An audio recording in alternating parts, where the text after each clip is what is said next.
everybody, welcome in the quantum classes, the finest ages every way to learn the concept of physics। तो चलिए शुरू करते हैं।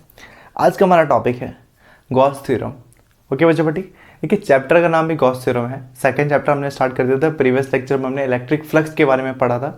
अगर आपने इलेक्ट्रिक फ्लक्स के नहीं जानते हो, इलेक्ट्रिक फ्लक्स के बारे में नहीं पढ़ा, तो प्लीज़ पहले जाइए इलेक्ट्रिक फ्लक्स के बारे में पढ़िए, ठीक है। क्योंकि मैंने कहा इलेक्ट्रिक फ्लक्स के अलावा अगर आपने इलेक्ट्रिक फ्लक्स नहीं पढ़ा है, नहीं समझा है, तो इलेक्ट्रिक फ्लक्स के बिना आप इस चैप्टर को समझ ही नहीं सकते हो। तो वो आपका बेसिक पॉइंट था।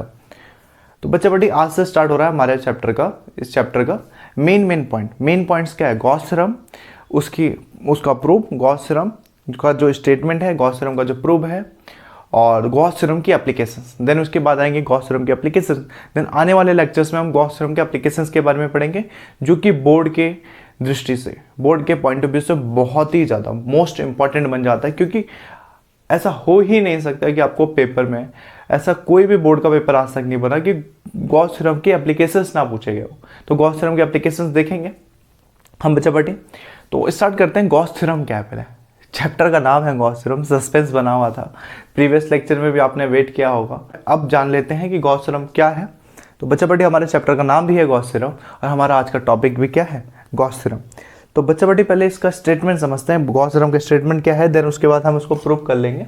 गॉस थ्योरम के अनुसार किसी बंद पृष्ठ से गुजरने वाली, किसी क्लोज सरफेस से गुजरने वाली इलेक्ट्रिक फ्लक्स, ठीक है, किसी बंद पृष्ठ से गुजरने वाली वैद्युत फ्लक्स उस पृष्ठ से संबद्ध, उस पृष्ठ से, उस क्लोज सरफेस से बाउंडेड चार्ज का 1/ε0 टाइम्स होता है। अगेन फिर से बोल देता हूं, क्या होता है? किसी क्लोज सरफेस से गुजरने वाली इलेक्ट्रिक फ्लक्स उस क्लोज सरफेस से बाउंडेड, उस क्लोज सरफेस से बाउंडेड, उस क्लोज सरफेस से संबद्ध विद्युत फ्लक्स का 1/ε0 गुना होता है, 1/ε0 टाइम्स होता है।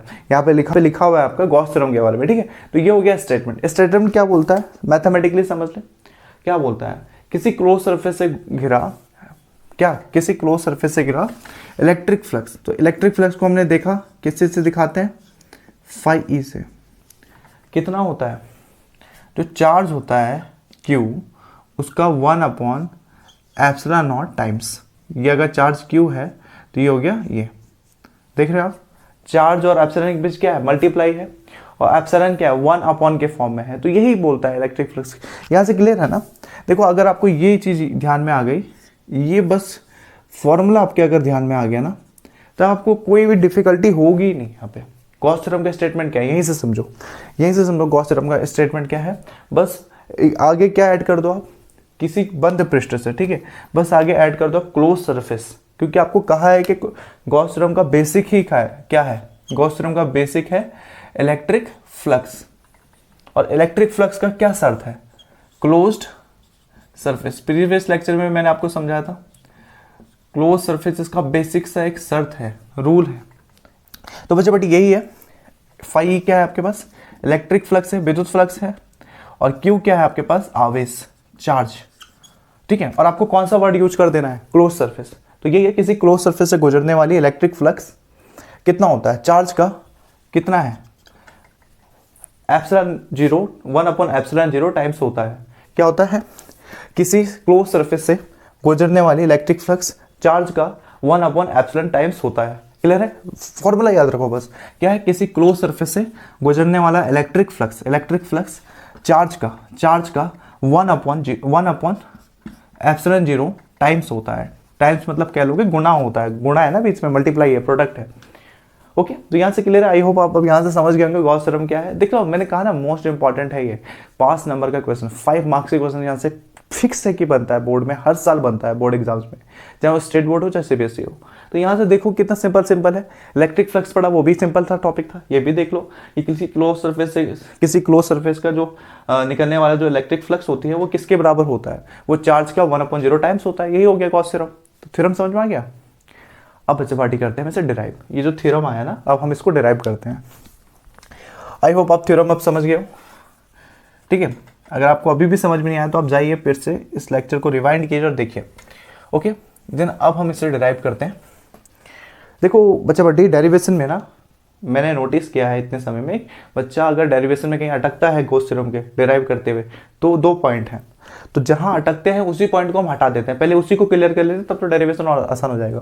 तो बच्चा बटी हम डेरिवेशन डिराइव करेंगे ना, तो आपके पास ये 2 पॉइंट आएंगे। एक तो आपके पास आएगा ऐसा point d A cos theta upon r square, ठीक है, एक ये पॉइंट आएगा। तो d A cos theta upon r square किसके बराबर होता है, डी ओमेगा के इक्वल होता है। एक पॉइंट तो ये आएगा आपके पास बच्चा पार्टी, एक पॉइंट आपके पास ये आएगा, और सेकंड पॉइंट ये आएगा आपको जो कंफ्यूज करता है अक्सर, वो है डी ओमेगा का इंटीग्रेशन समाकलन हमेशा कितना होता है, 4 पाई होता है। ओके बच्चा पार्टी, तो ये 2 चीज़ आप हमेशा ध्यान रखना।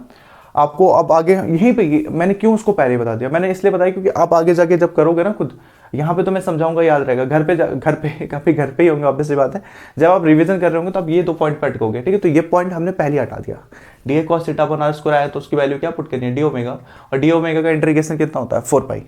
ओके बच्चा बटी, अच्छा ये ओमेगा क्या है, ये ओमेगा क्या है, तो ओमेगा सिंपल होता है ना, ये ऐसा है किसी भी एक क्लोज्ड, एक ऐसा कह लो किसी भी एक स्फेरिकल सरफेस, किसी भी स्फेरिकल सरफेस भी ना बोलो, आप बोलो किसी भी स्फेयर, किसी भी गोले के लिए, ये सपोज कोई गोला है, किसी भी गोले के अंदर उसके सेंटर पर जितना एंगल क्रिएट होता है, अगर ये कोई स्फेयर है, सपोज को लिए फुटबॉल है और फुटबॉल का कोई सेंटर है, तो उस फुटबॉल के सेंटर पे जितना एंगल क्रिएट हो रहा होगा, ये फुटबॉल है, सपोज कोई भी गोला है, इस गोले के सरफेस पे, सपोज ये इसका एक सरफेस है बाहर का, तो इसके सेंटर पर, ये सेंटर है, इसके सेंटर पे जितना एंगल क्रिएट होगा, उसी एंगल को हम किस चीज़ से डिनोट करते हैं बच्चा पार्टी, ओमेगा से।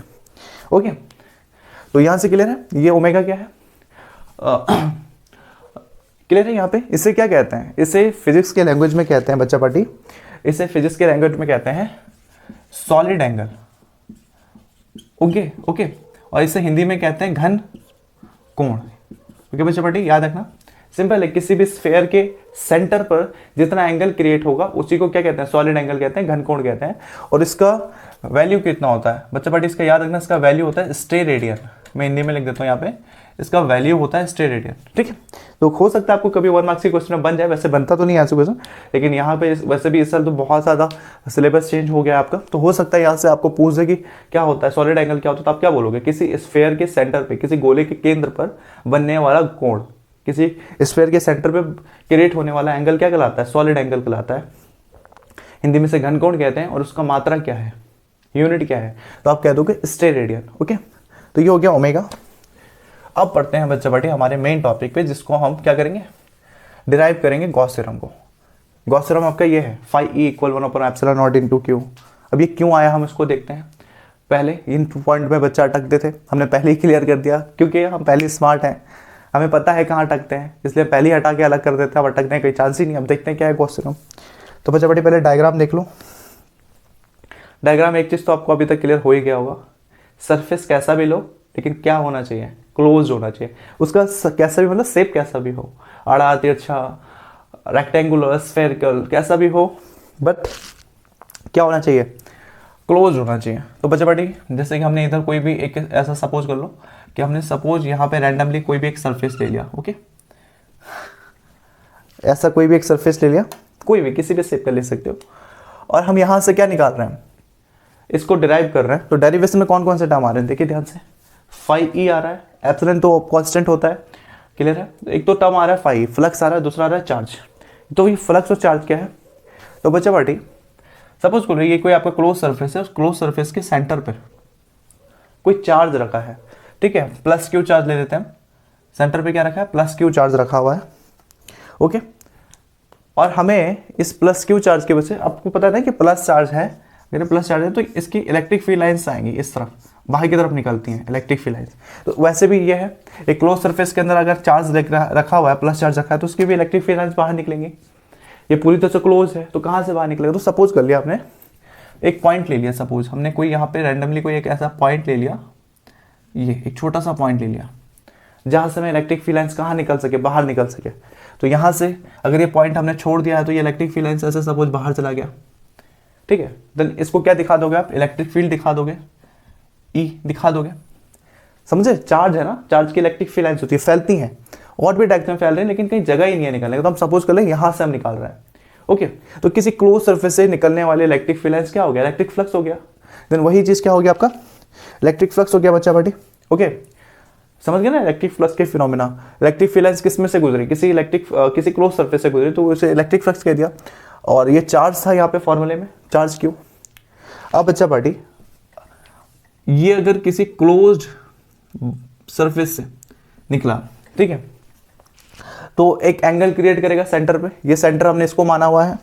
देखो अब समझ में आएगा ना, हमने क्यों स्टार्टिंग में पढ़ लिया था, क्या पढ़ा तुमने, सॉलिड एंगल, घन कोण के बारे में स्टार्टिंग में क्यों पढ़ लिया था कि सॉलिड एंगल ऐसे ही था ना, किसी गोले के अंदर से किसी स्फेयर के अंदर पे, किसी स्फेयर के सेंटर पे जो एंगल क्रिएट होता है उसे सॉलिड एंगल कहते हैं। वैसे ये भी ऐसा ही है, बंद है, ठीक है, जैसे गोले का सरफेस था, स्फेयर का सरफेस था, वैसे इसका भी सरफेस आप उस तरफ से देखो वैसा ही है, सेम टू सेम।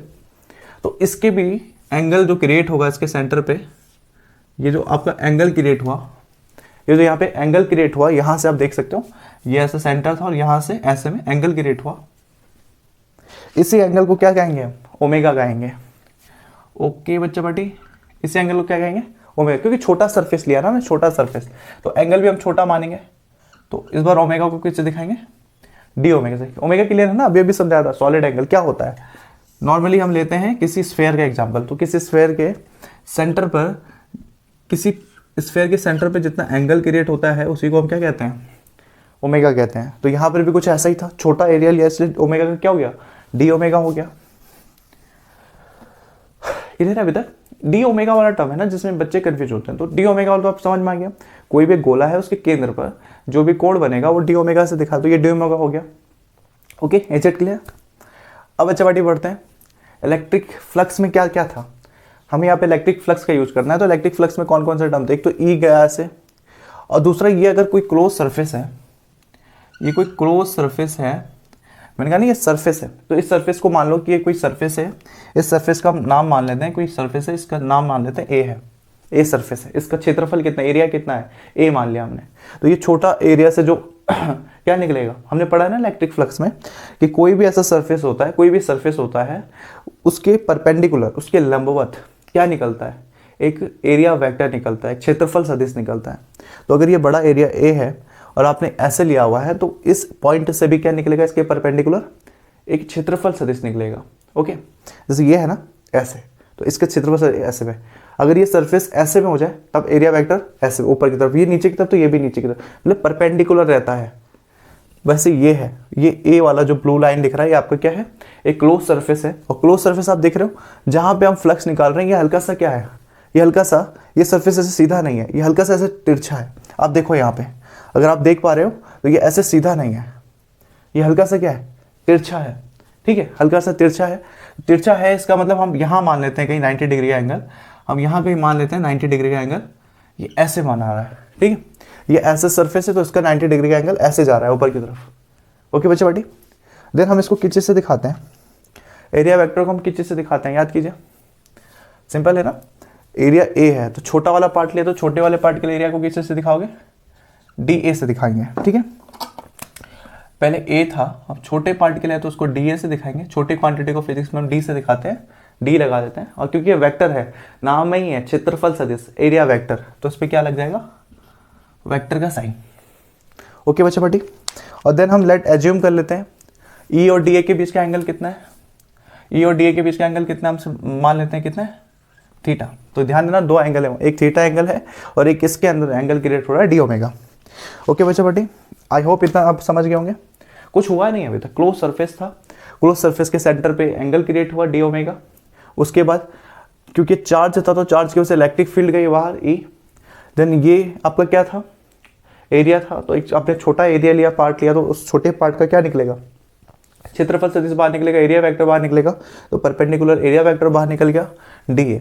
अब आगे देखते हैं, अब यहाँ पे हम यूज करेंगे क्या, देखो आपको यहाँ से तो क्लियर है ना, अगर आपको ये चीज डिराइव करना है, अभी हमें ये डिराइव करना है, तो इसमें फाई ई आ रहा है, और फाई ई क्या होता है, इलेक्ट्रिक फ्लक्स होता है। तो ऑब्वियस सी बात है हमारा डेरिवेशन में इलेक्ट्रिक फ्लक्स वाला टर्म कहीं ना कहीं तो आएगा, कहीं ना कहीं स्टार्ट में ही आएगा, ठीक है। तो इलेक्ट्रिक फ्लक्स हमें पता है, इलेक्ट्रिक फ्लक्स, हम लिख सकते हैं इलेक्ट्रिक फ्लक्स विद्युत फ्लक्स किस चीज से दिखाते हैं, फाई ई से। Electric flux phi E equal कितना होता है, electric flux phi E equal कितना होता है, हमने पढ़ा है, याद कीजिए, कितना होता है ई, हाँ आगे क्या है ई, आगे क्या है, ये हो गया ई और ये हो गया डी ए। ओके बच्चा पार्टी, ई डी ए और ये ले लो आप कॉस थीटा। ओके बच्चा party, E D A cos theta हमने पढ़ा है, क्या कितना होता है फाई ई होता है, कितना होता है E D A cos theta होता है।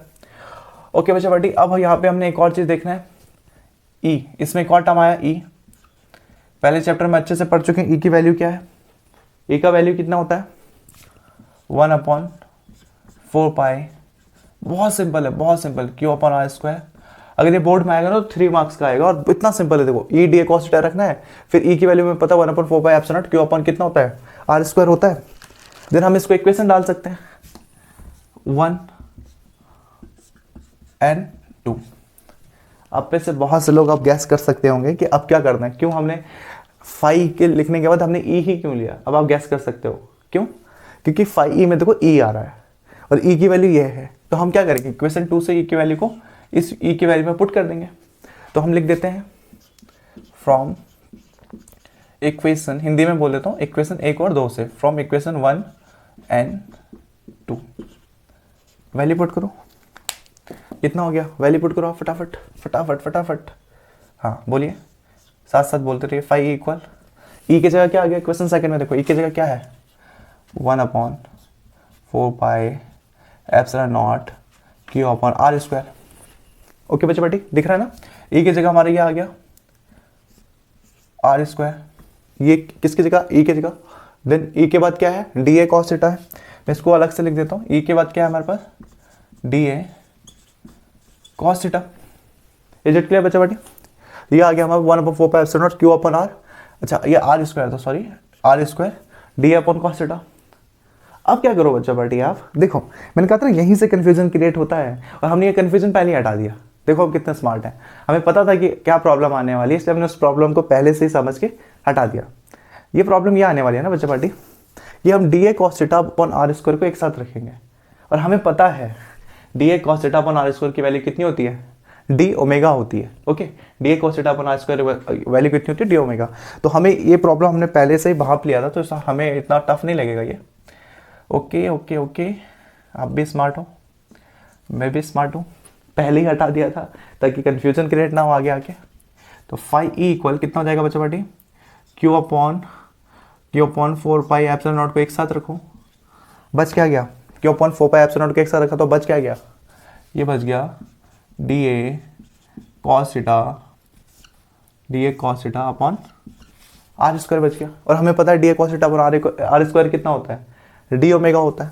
तो रखो बच्चा party value phi E equal q upon 4 pi epsilon 0 and d A cos theta upon r square की वैल्यू कितनी होगी, डी ओमेगा। आप कंफ्यूज ना हो, अगर आप बाद में नोट करो तो मैं यहीं लिख देता हूँ क्यों आया D omega, since D A cos theta की वैल्यू कितनी होती है अपॉन आर स्क्वायर की वैल्यू ये होती है डी ओमेगा।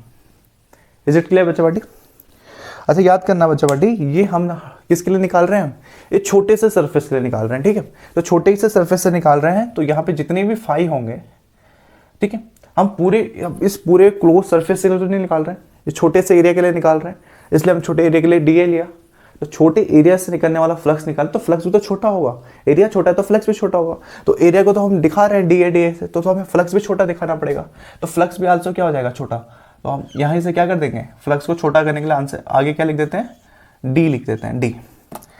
बताया ना आपको, कोई भी टर्म्स को अगर हमें छोटा दिखाना था हम उसके आगे क्या लगा देते हैं, डी, डिफ्रेंसिएशन। तेनो फिजिक्स में छोटा सो हो जाता है, ठीक है। तो आपके छोटे से एरिया के लिए छोटा सा फ्लक्स छोटे से एरिया के लिए छोटा सा फ्लक्स। अब बच्चा बेटी ये तो हो गया फ्लक्स, इतना तक हो गया हमारा फ्लक्स, ये छोटे से एरिया में से गुजरने वाला फ्लक्स, ये जो छोटा सा हमने ब्लैक कलर का एरिया लिया। अब हमें अगर फ्लक्स निकालना हो पूरे एरिया का, पूरे इस क्लोज सरफेस का, इस क्लोज सरफेस, ये पूरे क्लोज सरफेस का अगर हमें क्या निकालना है, इससे निकलने वाली फ्लक्स। हमने छोटा लिया था इसलिए हमने लिखा डी फाई, पूरा निकालना है मतलब क्या निकालना है, phi E. Phi E, d phi का मतलब छोटे से हिस्से से गुजरने वाला, फाई ई का मतलब पूरे बड़े हिस्से से गुजरने वाला। तो बच्चा बेटी इससे पहले आपने 11th में देखा होगा किसी छोटी क्वांटिटी को बड़े में कैसे चेंज करते हैं, नहीं भी किया होगा 11th में, मुझे पता है 11th में कितने लोग पढ़ते हैं, कोई नहीं पढ़ता है 11th में। अगर छोटी क्वांटिटी को बड़ी क्वांटिटी में चेंज करते हैं ना तो हम करते हैं यूज इंटीग्रेशन। इंटीग्रेशन हिंदी में कहते हैं समाकलन। और अगर बड़ी क्वांटिटी को छोटी में चेंज करना हो तो क्या करते हैं, डिफरेंशिएशन। क्या कह रहा हूँ यहाँ से समझो, ठीक है। अगर आप मैथ वाले हो आपको तो फिर ये आसान लगेगा, लेकिन बायो वाले बच्चों को अक्सर ये प्रॉब्लम क्रिएट करता है। तो आपके लिए ये चीज़ यहाँ पे अलग से लिख दे रहा हूँ, आप इसको नोट कर लेना अलग से।